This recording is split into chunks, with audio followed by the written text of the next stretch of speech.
Kannur Anjarakandy dental college വിദ്യാർത്ഥി നിതിൻ രാജിന്റെ മരണത്തിൽ പ്രതി റാമിന്റെ ആദ്യ അറസ്റ്റിലെ വീഴ്ചയിൽ ഉദ്യോഗസ്ഥരെ കുടഞ്ഞ കോടതി. സർക്കാർ ഒന്ന് നാറിക്കോട്ടെ എന്ന ഉദ്ദേശം നിങ്ങൾക്കുണ്ടോ? ആഭ്യന്തര വകുപ്പിന്റെ ശോഭ ഇല്ലാതാക്കണമെന്ന് ആരെങ്കിലും പറഞ്ഞുവോ എന്നും കോടതി ചോദിച്ചു.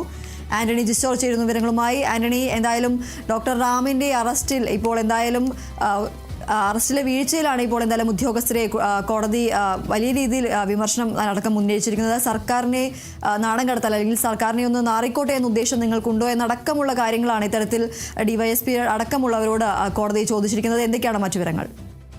തീർച്ചയായും അതിരൂക്ഷമായ വിമർശനമാണ് ഇന്ന് കോടതിയുടെ ഭാഗത്ത് നിന്ന് ഈ ഡിവൈഎസ്പിക്കും അതുപോലെ തന്നെ എസ്പിക്കും നേരെ ഉണ്ടായിട്ടുള്ളത്. പ്രത്യേകിച്ച് ഈ കേസ് അന്വേഷിച്ച ഡിവൈഎസ്പി സുധീർ കല്ലനെതിരെയാണ് കോടതിയുടെ അതിരൂക്ഷ വിമർശനം ഉണ്ടായത്. കോടതി ആദ്യം തന്നെ സുധീർ കല്ലനോട് ചോദിച്ചത് എത്ര വർഷത്തെ എക്സ്പീരിയൻസ് ഉണ്ട്, എത്ര നാളായി ഈ പണി ചെയ്യാൻ തുടങ്ങിയിട്ട് എന്നുള്ള കാര്യമാണ്. അതിന് സുധീർ കല്ലൻ നൽകിയ മറുപടി 22 വർഷമായി ഇങ്ങനെ ഈ ജോലി ചെയ്യാൻ തുടങ്ങിയിട്ട്. അപ്പോൾ എത്ര അറസ്റ്റുകൾ ഇത്തരത്തിൽ ചെയ്തിട്ടുണ്ട്? നിരവധി അറസ്റ്റ് ചെയ്തിട്ടുണ്ട് സുധീർ കല്ലൻ മറുപടി നൽകുമ്പോൾ. അതിൽ എത്ര എണ്ണം ഇത്തരത്തിൽ നടപടിക്രമങ്ങൾ പാലിക്കാതെ ചെയ്തിട്ടുണ്ട് എന്നുള്ളതാണ് ചോദ്യം. അങ്ങനെ ഇതുവരെ ചെയ്തിട്ടില്ല എന്ന് സുധീർ കല്ലൻ മറുപടി പറയുമ്പോൾ പിന്നെ എന്തുകൊണ്ടാണ് ഈ കേസിൽ ഇങ്ങനെ സംഭവിച്ചത് എന്നുള്ള ചോദ്യമാണ് കോടതി തിരിച്ച് ചോദിച്ചത്. അതിൽ ഏതെങ്കിലും ഉദ്യോഗസ്ഥന്റെ മറുപടി അല്ലെങ്കിൽ ഏതെങ്കിലും തരത്തിലുള്ള നിർദ്ദേശം ഇത്തരത്തിൽ ഈ നടപടിക്രമങ്ങൾ പാലിക്കരുത് എന്നുള്ള കാര്യത്തിൽ നിർദ്ദേശമായി ലഭിച്ചിട്ടുണ്ടോ എന്ന് കോടതി ചോദിക്കുകയും ചെയ്തു. മാത്രമല്ല, ആഭ്യന്തര വകുപ്പിനോട് നിങ്ങൾക്ക് എന്തെങ്കിലും വിരോധമുണ്ടോ എന്നുകൂടി കോടതി ചോദിക്കുന്ന ഒരു സാഹചര്യം കൂടി ഉണ്ടായി എന്നുള്ളതാണ് ഈ ഘട്ടത്തിൽ പറയാൻ വേണ്ടി കഴിയുന്നത്. ഈ കേസ് ഇക്കാര്യത്തിൽ ശക്തമായ നടപടി ഉണ്ടാകും എന്നുള്ള കാര്യവും കോടതി വ്യക്തമാക്കുകയും ചെയ്തിട്ടുണ്ട് എന്നുള്ളതാണ്.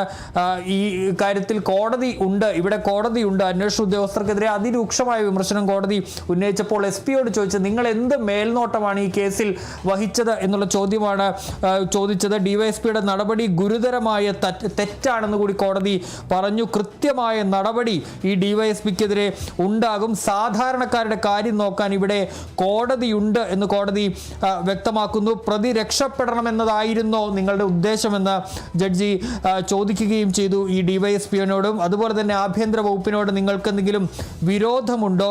ആഭ്യന്തര വകുപ്പ് ഒന്ന് നാറിക്കോട്ടെ എന്ന് അല്ലെങ്കിൽ നാണം കെടുത്തണം എന്നൊരു ഉദ്ദേശം നിങ്ങൾക്ക് ഉണ്ടായിരുന്നോ എന്നതടക്കം കോടതി ചോദിക്കുകയും ചെയ്തു. എസ് പിക്കും രൂക്ഷ വിമർശനമാണ് നേരിട്ടത്. എന്ത് മേൽനോട്ടമാണ് ഈ കേസിൽ നടത്തിയത്? ഈ കേസിൽ ഈ വീഴ്ച വരുത്തിയവർക്കെതിരെ അച്ചടക്ക നടപടി വേണമെന്നുള്ള കാര്യവും കോടതി ഇപ്പോൾ ആവശ്യപ്പെടുകയും ചെയ്തിട്ടുണ്ട്. എന്ത് നടപടി ഇവർക്കെതിരെ തുടങ്ങി എന്നുള്ള കാര്യം ADGP അറിയിക്കണമെന്ന് കൂടി ഇപ്പോൾ ഹൈക്കോടതി നിർദ്ദേശമായി നൽകുകയും ചെയ്തിട്ടുണ്ട്. ഏതായാലും അതിരൂക്ഷമായ വിമർശനമാണ് ഇപ്പോൾ കോടതിയുടെ ഭാഗത്ത് നിന്ന് ഉണ്ടായത്. ശക്തമായൊരു മുന്നറിയിപ്പും കോടതിയുടെ ഭാഗത്ത് നിന്ന് ഈ ഡിവൈഎസ്പിക്കും എസ്പിക്കും നേരെ ഉണ്ടായി. ഒരു പ്രതിയും രക്ഷപ്പെടാൻ നിങ്ങൾ വിചാരിച്ചാൽ നടക്കില്ല. ഇവിടെ കോടതിയുണ്ട്. ആരെയും രക്ഷിക്കാൻ കോടതി ഇടപെടും എന്നുള്ള ഒരു തരത്തിലുള്ള ഇടപെടലിനും കോടതി സമ്മതിക്കില്ല. നിങ്ങളുടെ ജോലി വിശ്വാസ്യതയോടെ ചെയ്യുക എന്നുള്ള കാര്യവും കൂടി ഈ കോടതി പറഞ്ഞിട്ടുണ്ട് എന്നുള്ളതാണ്. അങ്ങനെ അതിരൂക്ഷമായ വിമർശനമാണ് കോടതിയുടെ ഭാഗത്ത് നിന്ന് ഈ ഡിവൈഎസ്പി സുധീർ കല്ലനും എസ്പിക്കും എതിരെ കോടതിയുടെ ഭാഗത്തു നിന്നുണ്ടായത്. നമുക്കറിയാം ഈ കേസിന്റെ തുടക്കം മുതൽ തന്നെ അതിരൂക്ഷമായ നിലപാട് തന്നെയാണ് പോലീസിനെതിരെ ഹൈക്കോടതി സ്വീകരിച്ചിരുന്നത്. സുപ്രീം കോടതിയിൽ നിന്ന് മുൻകൂർ ജാമ്യം തള്ളിയിട്ടും ഈ MK റാമിനെ അറസ്റ്റ് ചെയ്യാത്തത് എന്തെന്നുള്ള ചോദ്യത്തിന് കൃത്യമായ വിമർശനം കോടതിയുടെ ഭാഗത്ത് നിന്ന് ഉണ്ടായി. അതിനുശേഷം MK റാമിനെ അറസ്റ്റ് ചെയ്ത് വിട്ടയച്ച് കഴിഞ്ഞ തവണ കേസ് പരിഗണിച്ച ഘട്ടത്തിലും എന്താ പണത്തിന് മുകളിൽ പരുന്തും പറക്കില്ലേ എന്നതടക്കമുള്ള ചോദ്യങ്ങൾ അന്വേഷണ സംഘത്തിന് നേരെയും പോലീസിന് നേരെയും കോടതി ചോദിക്കുന്ന സാഹചര്യവും നമ്മൾ കണ്ടതാണ്. അതിന് പിന്നാലെയാണ് ഈ ഡിവൈഎസ്പിയോടും അതുപോലെ തന്നെ എസ്പിയോടും നേരിട്ട് ഹാജരാകാനുള്ള നിർദ്ദേശം കോടതി നൽകിയത്. അങ്ങനെ ഇരുവരും ഇന്ന് കോടതിയിൽ ഹാജരായ ഘട്ടത്തിലാണ് ഇത്തരത്തിൽ അതിരൂക്ഷമായ വിമർശനം കോടതിയുടെ ഭാഗത്ത് നിന്ന് ഉണ്ടായിട്ടുള്ളത്.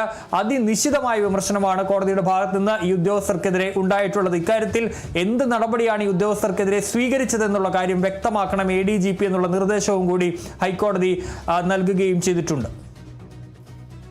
ശരി, എന്തായാലും അഞ്ചരക്കണ്ടി ദന്തൽ കോളേജ് വിദ്യാർത്ഥിയായ നിതിൻ രാജിന്റെ മരണത്തിൽ പ്രതിയായ റാമിന്റെ ആദ്യ അറസ്റ്റിലെ വീഴ്ചയിൽ എന്തായാലും ഉദ്യോഗസ്ഥർക്കെതിരെ രൂക്ഷമായ ഭാഷയിൽ തന്നെയാണ് കോടതിയുടെ വിമർശനമുണ്ടായത്. ഡിവൈഎസ്പിയും എസ്പിയും അടക്കം രൂക്ഷമായ രീതിയിൽ തന്നെയാണ് കോടതി വിമർശിച്ചത്. സർക്കാർ ഒന്ന് നാറിക്കോട്ടെ എന്ന ഉദ്ദേശം നിങ്ങൾക്കുണ്ടോ എന്ന് കോടതി ചോദിച്ചു. ആഭ്യന്തര വകുപ്പിന്റെ ശോഭ ഇല്ലാതാക്കണമെന്ന് ആരെങ്കിലും പറഞ്ഞോ എന്നടക്കമുള്ള രൂക്ഷമായ രീതിയിലുള്ള ഒരു വിമർശനമാണ് എന്തായാലും കോടതിയുടെ ഭാഗത്തു നിന്നും ഉണ്ടായത്. ആന്റണി ജിസോർജാണ് വിവരങ്ങൾ നൽകിയത്.